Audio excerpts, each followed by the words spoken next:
Saturday at 3 a.m. was, well, 4 a.m. in the UK was a very interesting time because Jake Paul finally took to the stage and fought not only a pro boxer, not only an Olympic gold medalist, but a 2 times unified heavyweight champion of the world, Anthony Joshua. I don't even know where to begin. I don't even know what to say about this fight. I don't even know if I can consider it a fight. I've got some notes here. We're going to go off on my notes. I'm going to give you my opinions, what I was thinking in the moment. And the outcome of that fight was just bizarre, man. It was such a bizarre fight. Let me just say this. The outcome of the fight was expected. What happened at the end, when the fight ended, it was expected. The fight was going to go that way eventually. I called it. I didn't call the right round. I got the round wrong. But I said that if it was to go later, it would be worse for Jake. It would be much more dangerous. And now we're in the current situation that we're in today. So let's get right in and talk about Jake Paul versus Anthony Joshua. I first want to start off with giving respect to Jake. I'm not going to give Jake respect for fighting AJ. And the reason why is because he didn't go in there to fight. He didn't go in there. He didn't fight AJ. He went in there to survive. He ran around on survival mode. He had survival instincts. He didn't have, I'm going to go in there, fight this guy, try and fuck him up and win the fight. He went in there with, my goal is to run, survive, and make it to the last bell. Sadly, it didn't happen for Jake. That did not happen in the slightest. But that's where my respect ends. A lot of people on the internet are going, oh, respect to Jake, fair play for getting in there, fair play for fighting him. You have balls of steel, but how can you call it balls of steel when he didn't go in there and fight him? He went in there, done what any sane man would have done. If they were offered 100 million, if you were offered 100 million to go in there and fight Anthony Joshua, you would have done the exact same thing that Jake Paul did. Run, survive, hide, do the best you can to just stay alive. Fair play to Jake, he got paid. He got paid. I think it was like 92 million and he got 5.5 million just for, I think it was each round that he surpassed or something like that. But I don't mind giving Jake respect for getting in there. I give respect to anyone who can get in a boxing ring, especially against someone that scary. Like, let's be honest, AJ is not Tommy Fury. But Jake landed within 4 rounds. 4 rounds, by the way. So this is round 1, 2, 3, and 4. He landed a total of about 4 punches. That's 1 punch per round. I think actually it came back as like 3 punches or something like that. And of course, that's not the exact stats or maths, but who cares? Jake landed, in my opinion, 2 clean shots, which is the overhand, and he did land a nice jab. But again, once that cardio failed him and depleted, it was done for him. I mean, Hasim told us when Jake was originally meant to fight Tommy Fury, which was back in 2020, 2021 or something like that, Hasim Rahman Jr. told us that Jake Paul is a runner, he's a track star. And Jake proved it. He proved that he is a runner and he is, I don't know if he could be a track star. He got caught.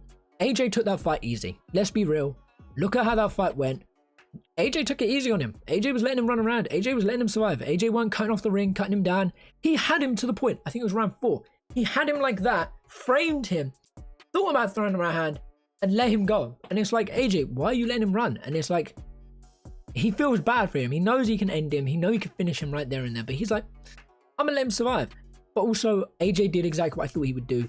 Show off his new skills. Show off what he's learning, what he's putting together with the new team of Usyk working with him. And it's pretty decent. I'll say it. AJ looks decent, but we don't know with that killer instinct how he's going to fight, because we saw the killer instinct for 2 seconds in round 6. No matter what happened in this fight, everyone's going to have something to say. You're going to say it was bad. You're going to say it was good. AJ did what he had to do. And of course, you're going to have the comments that say, we're disappointed. And I slightly am, because AJ should have gotten him out there in 4 rounds. And even AJ said he's disappointed with his performance because he believed that he should have and he could have got Jake out there a lot quicker, but he didn't. But the thing that I want to talk about is AJ is working with a new team. It takes some time to build that trust, build that connection, and get comfortable with that team just in one fight. This is his first fight with them. So if he isn't listening to the corner, or if he isn't doing what his corner wants him to do, it makes sense. It's his first time working with these guys. It's hard to trust a new team after what he's just come off of.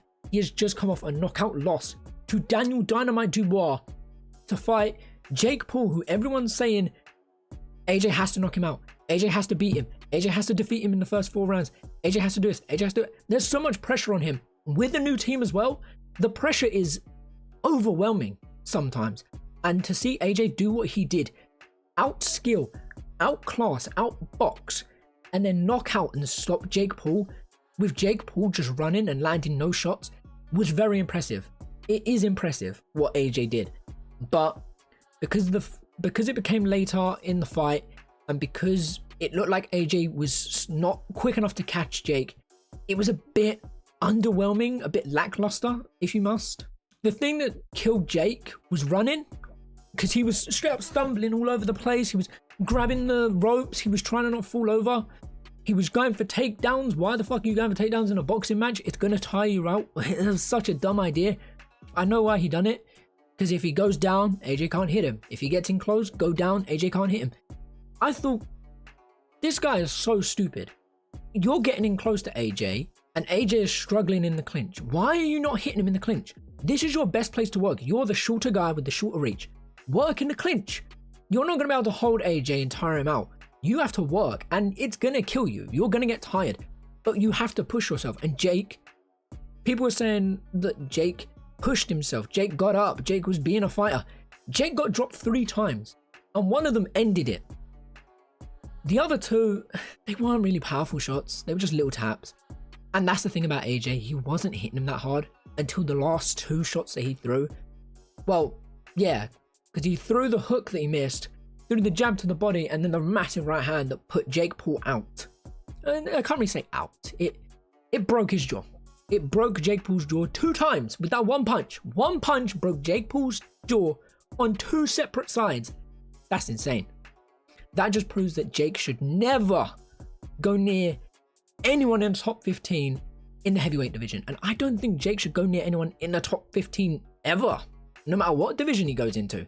Because it makes me think, if AJ done this and AJ was taking it easy on him, I'm not saying Tank Davis was going to do what AJ did, but what would have happened if Tank was in there instead of AJ? Because Tank would have been all over him. He wouldn't have allowed Jake to run around. He would have cut him off. And Tank would have gone balls to the wall. Like, Tank would not have that respect for Jake to let him survive, to let him run around. Tank wouldn't feel sorry for him. Tank is a disrespectful motherfucker. Let's just put it as it is. I don't think Tank brutalizes Jake as well as AJ did. But I still think Tank would have done a number on Jake. I don't think it would have been as bad. I think Jake would have got dropped. I don't know if he would have been stopped. He could be. He could have been. And apparently, that fight could happen in the future. After the stuff we heard about Tank, I don't know if I want it, but hey, we'll have to wait and see. Another thing I want to go into is the scorecards. And Nikisa said that he had Jake Paul winning 2 rounds. What 2, motherfucker?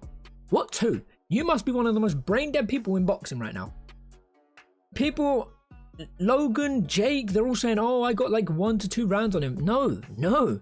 If you're giving Jake Paul 1 round, you can only give him 1 round. And that's the first round, because AJ didn't do nothing. AJ just let him run around, let him land some shots, which he only landed like 1 to 2 shots in that round. And AJ landed probably about 1 to 2 himself, but AJ was on the front foot. So therefore, look, if you're going off of control and not landing at all, if you're taking landing out of the equation completely, control, pressure, ring IQ, cutting him down, AJ wins that round. AJ has won every single round. Yes, round 1. I don't even know, bro. I can't even think of how you'd give Jake a round, because he landed more shots. He landed more damaging shots than AJ, but everything else went in AJ's favor. I don't really know. Although it was a shit show, although it was terrible, I have to say it was a very entertaining fight. Now, the reason why is because you had Jake Paul running around scared. Jake Paul gives such a big talk, and the people he goes after is old retired MMA guys who don't know how to box, or ex-UFC fighters, that's old retired MMA guys, or ex-boxers, or YouTubers, or just random guys off the street. Sorry, Nate Robinson, I know you're a basketball player, but I kind of put you in that category. But the point is, he talks so big, and every single time that he has fought a pro boxer, active pro boxer, not Ryan Borland doesn't count, and Andre August don't count. They haven't fought since that fight or before it, and if they have, they are taxi drivers. They are the definition of taxi drivers in boxing. But when he's been put against decent competition, Tommy Fury shouldn't even be classed as decent. He's like mediocre at best. And AJ, top tier, top 15, top 10. top 5 even still to this day as a heavyweight boxer. So you put him in there with actual decent guys who know how to fight, who know how to box, it's over for Jake. I know Teofimo Lopez said he wants to see Jake go back down to cruiserweight and fight a top 15 fighter. I don't want that. I think Jake can beat someone out of top 10, so maybe the top 5 of the 15, but not the top 5. The bottom 5 of the top 15 is what I mean. I think Jake could fight them and possibly secure a decision there, but you put him against anyone in the top 5, the top 10, I don't think Jake beats them, and I don't think Jake has the power to knock them out. Jake hasn't knocked anyone out in over a year. So, well, actually it's been a year, but it might be over a year now because we're in December. Another thing that I saw on Twitter was a lot of people saying Jake looked better than Francis Ngannou. Francis Ngannou went in there to fight. Francis went to fight. He went in there and said, I'm going to try and knock this motherfucker out because I've got the power. And Jake went in there going, I've got the power. I'm going to fight him. I'm going to run around. I don't want to fight him. Please don't hit me. And AJ's lightly tapping him. So I don't agree with the whole he's better than Francis. I thought he was worse than Francis. At least Francis went in there and took it like a man. Then he got knocked out and Francis got up, didn't have no broken or any injuries and just went on with his life. Simple as. But Francis was knocked out worse than him. So Jake Paul did get the better of the knockouts at least. So where do we go from here? Well, I'm going to be honest. With Jake Paul, I'd like to see him go back down to cruiserweight. I'd like to see him fight. I think Jake can improve. I think Jake can get better. I think Jake can start to... I think he can work towards a championship, but I don't think he's gonna... I think he's gonna be too old when he gets there. I want to see him start from the bottom of cruiserweight, work his way up, fight some mediocre champion, beat them, and then work his way up to world title in that division. I don't want to see him become a world champion. I hate the guy. I am a certified Jake Paul hater, but if he does it, he does it. Fair play to him. But as of right now, I want to see him work towards it, get there, earn that position. Stop fighting these MMA guys. You have now fought Anthony Joshua. You can't go back to fighting MMA guys. You can't go back to fighting like really, really low level pros. And you can't fight anyone who isn't a boxer. So I'd like to see Jake go forward with his career in a positive way. For AJ, it's tough, man. You beat Jake Paul. Maybe the Daniel Dubois rematch is on the table. I hope that is. That'd be cool. Because you've got a new team behind you and Usyk just knocked out Daniel Dubois, so we can see what you can do while working with them. I don't want to see an Usyk rematch ever. I don't want it for AJ. I'm sorry, AJ. I don't think you're ever going to touch another championship belt unless if Usyk gives them up. Deontay Wilder, I still want that fight. I still want AJ versus Wilder, but I don't think we're going to get that one. And then the big one, which is apparently confirmed for next year, end of the year, AJ versus Fury. Now, a few years ago, that would have been the greatest heavyweight of our generation, and Usyk came in and beat them both. So Usyk is currently the greatest heavyweight of our generation, but I'd like to see AJ versus Fury for who is the greatest British heavyweight of our generation.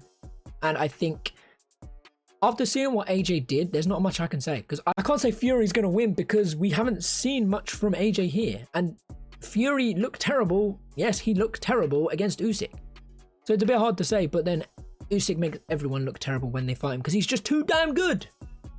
So, and a lot of people will probably hate my idea on that and what I have to say about that, but I could not give a fuck. AJ versus Fury will be so interesting. You're going to have AJ who's going to come in with more skill than he has before, and maybe more power, but he's going to have the power there. Fury, he's going to come in with the chin, he's going to come in there with the balls, and he's going to come in there with that dog mentality that he's always had, and he will pick himself up off the canvas if he needs to. So I think that's going to be a sick fight. That fight will be so good. But I'm not going to sit here and predict that fight yet. I'll wait till that fight comes around and then we'll come back. That's another thing. Jake Paul should fight Tommy Fury again. I think he now has the ability to beat Tommy. I think he can beat Tommy. But then I'm thinking back to it and I'm thinking Jake didn't present no new skills. He didn't present no old skills or new skills against AJ. So I think give him a few more fights, rematch Tommy, and I think that's it for him. But after that Tommy rematch, who's next? KSI, but then I think Jake has a bit more... I don't know if he has... KSI skill's different, right? I know people are going to have a lot of debate about this one. KSI versus Jake Paul is a tough one to call for me because Jake, it looks like he's just swinging overhands and throwing out the jab and then swinging. And KSI's got the whole karate style where he likes to bounce in, get out of range. And it didn't work against Tommy. And I think the same thing would happen to Jake. I think I think it'd be a boring fight. KSI versus Jake. The skills just won't match up, and I think it'll be a boring fight. And I think Jake probably snags it because of the skill. But if it goes to knockout, I think they both have the power to knock each other out. It's just what weight does it go. If it goes KSI's weight, I think it benefits KSI, Jake a little bit more. And if it goes to Jake's weight, again, it benefits Jake. So I don't really know. Now, I do have a note about what AJ said at the post-fight press conference, because Jake Paul wasn't at the post-fight press conference because of his jaw breaking. He took himself straight to the hospital after the fight. Fair enough. Fair play. He knew what was wrong and he went off. AJ says that his win against Jake should have been better. Him and his coaches want more from him, and he can't live off of that win, so he's not happy with that win. I agree, man. Like, at least AJ has the brains and balls to say, I don't think that was a good performance. A lot of these boxers will go, yeah, you know, it was a decent performance, but I feel like AJ means it. He's like, that is not what we want. If we are performing like that, Fury's going to laugh at us and tell us to fuck off and we ain't going to get that fight ever. I think AJ's sitting there going, I need a better performance so we can scare Fury and get him to want to fight. Again, AJ was smiling in there the whole fight. He was. Like, there is an image where Jake Paul, just before the knockout, is like that. And AJ's like, ready to throw the right hand. You can see the right hand's coming in. He's smiling as he's going to throw it. So it was, we got a scary AJ. Look, AJ was scary that night. Although he wasn't hitting Jake that hard, he was still a scary man. Was it a good or great performance from AJ? No, not at all. But this wasn't better than his wins, but it was better than his losses. Of course it's better than his losses, but I don't think it's better than any of his wins that he's got in his career. Oh, and Nikisa also said that he believed that Jake Paul won not because of skill, but because of the weight. No, motherfucker. What was Jake's skill in there? What was Jake's game plan? Run around, survive. Please let me live. Please, AJ. He tried to take him down 14 times. He got 2 of them takedowns. And one of them I wouldn't even consider a takedown because he got himself squished. Apparently he's got his balls stamped on or punched, or I don't know what was up with the ball thing. He wasn't touched in the balls once, but he was walking around like he'd just been fucking kicked in the nuts. Fucking cringe. Grow up, motherfucker. You weren't touched. Yeah, Jake was looking for a way out. People were saying fair play to Jake. He was getting up and shit. Jake quit. Jake, you want the truth? Jake quit. And people were gonna be like, well, no shit. Yeah, no shit he quit. He got his jaw snapped. But I think Jake was gonna quit if he got dropped again. Like, even if his jaw didn't break. It looked like Jake actually realized what heavyweight power is, and he just went, like, when he said wow, he was on the canvas, he went wow. When he realized what heavyweight power was, he didn't want it anymore. But that's the truth. But that's just my thoughts and my opinions. What is my true thoughts and opinions instead of me writing it down? I thought it was lackluster. I thought the performance was decent from AJ. I thought he gave us what we wanted. And to be fair, he gave us what we wanted. We saw Jake Paul get knocked out, but I don't know, man. It doesn't feel real. And I didn't feel it was good enough. And I'm going to say why, because I don't think it should have been a heavyweight that knocks him out. I think, and the way he got knocked out, it wasn't a knockout. If it was a cruiserweight that put Jake Paul out, a professional who knew what they were doing completely and not that AJ didn't know what he was doing, but wasn't afraid of showing his true power, I think this could have been dangerous. And yes, Jake did get his jaw smashed and it was dangerous like I thought it would be. You know, if AJ stopped him a bit earlier, I don't think his jaw would have broke like that. But yeah, I don't even know what to think. I don't know what to think. I don't know what you guys think. What do you guys think? How did you feel about the fight? You know, don't watch that fight and be serious about it. Watch it and have fun. Enjoy that fight, because AJ was running around playing with him, laughing at him, smiling at him. Jake Paul's trying to touch his willy. I don't know. He's trying to get on his knees. Sorry, that's just a weird comment. Okay. No, but apart from that, apart from it being like such a weird fight, I enjoyed it. I thought it was an enjoyable fight. I was disappointed with how it ended, but honestly, just thinking back, it just shows the skills that AJ has. It just shows how scary heavyweights truly are against someone with 6 years of experience compared to AJ's, who I'm not even going to try and guess how many years of experience he's had, because I'm going to be completely off. I could say like 23, but I don't know. Apart from that, guys, that's it from me.